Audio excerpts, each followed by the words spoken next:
vache, cette semaine, les infos. Entre l'anniversaire des attentats du 11 septembre et le procès du 13 novembre, c'est pas la joie, hein. Heureusement, notre émission est là pour redonner du baume au cœur à tout le monde, pas vrai? Pas vrai? Pas vrai? Bon, tant pis.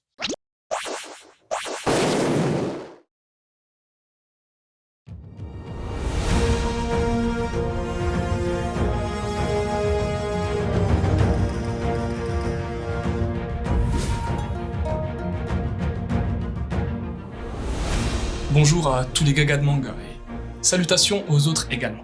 Bienvenue dans ce 3e numéro de l'hebdo Manga News du 12 septembre 2021. Et au sommaire de cette émission, nous aborderons les sujets suivants. Le financement participatif du documentaire sur Macross, l'arrivée en France de Shangri-La Frontier, la collection Dragon Ball Super de chez Celio, la sortie de Tales of Arise, le décès de Jean-Paul Belmondo, et comme d'habitude, notre sondage. Peut-être avez-vous vu le documentaire très réussi La genèse de Gundam de Jonathan Cordier Desmello, alias Pink Platypus. Ou peut-être pas. Eh bien, ce dernier tente de remettre le couvert avec une autre licence de mecha à succès des années 80, Macross. Le documentaire se nommera Do You Remember Macross, en référence au film Do You Remember Love. Enfin, se nommerait, oui. L'utilisation du conditionnel est de mise, car un Kickstarter a débuté via Kiss Kiss Bank Bank et ce projet compte sur vous jusqu'au 30 septembre pour réellement voir le jour.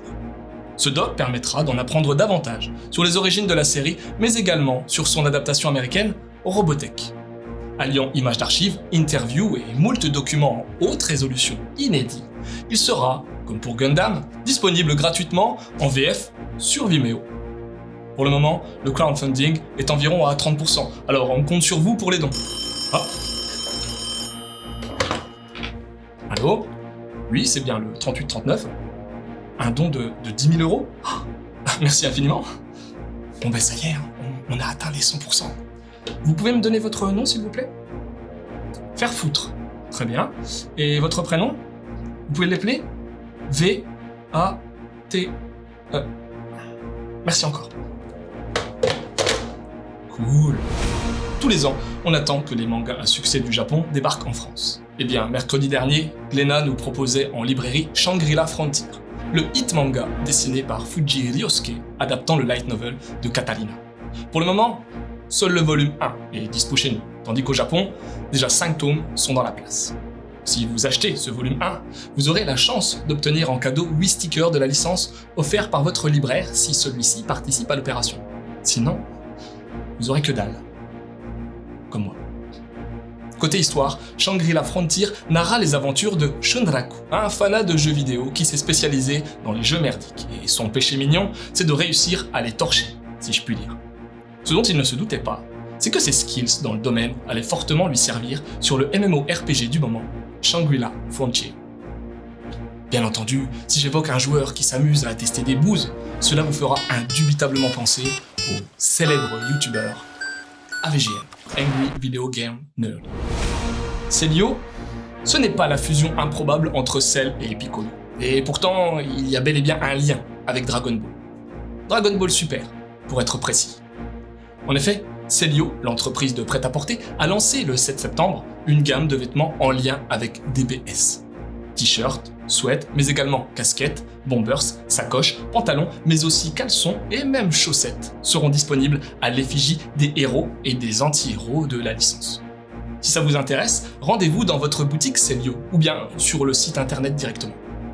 À la rédac, on a déjà pensé à lancer une ligne de vêtements, mais bizarrement, je suis pas 100% sûr que ça marcherait. Ouais, et en même temps, faut voir. Ne dit-on pas que la mode est un éternel recommencement? C'est cette semaine qu'a débarqué en multi-support le tout dernier JRPG de la saga Tales of. PS4, PS5, Xbox One, Xbox Series et PC ont donc la chance d'accueillir Tales of Arise. Très attendu par les fans, l'histoire nous plongera dans un univers d'heroic fantasy prenant place sur la planète Rena. Reprenant parfaitement les points forts de la franchise, ce titre de Bandai Namco Studio nous propose une nouvelle technologie graphique basée sur l'Atmospheric Shader, rendu permettant d'offrir des décors semblant être dessinés à la main. À la rédac, on a cherché à en savoir plus sur ce procédé novateur.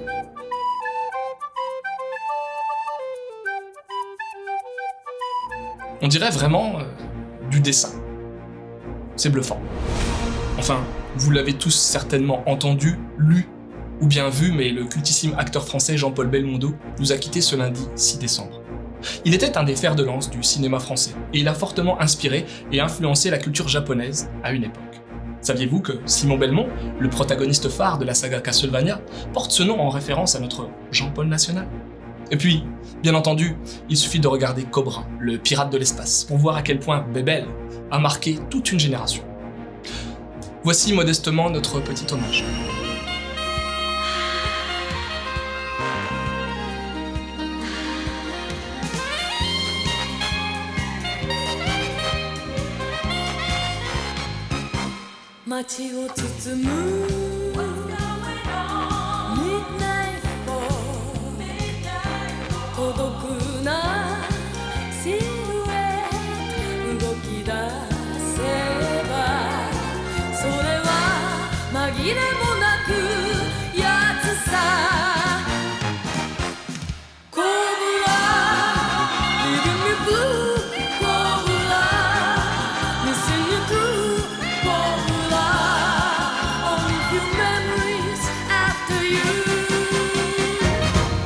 La semaine dernière, vous avez été seulement 43 à voter pour notre sondage. Sans doute ne vous a-t-il pas plus motivé que ça.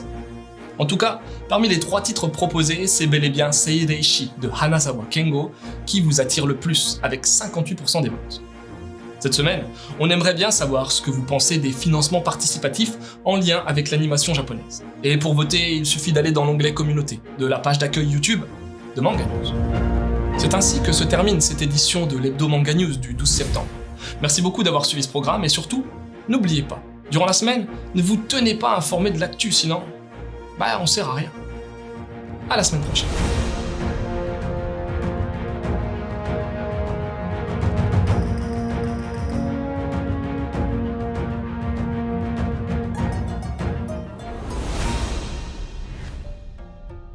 N'empêche, c'est l'arnaque. Pourquoi moi j'ai pas eu d'autocollant alors que toi t'en as eu?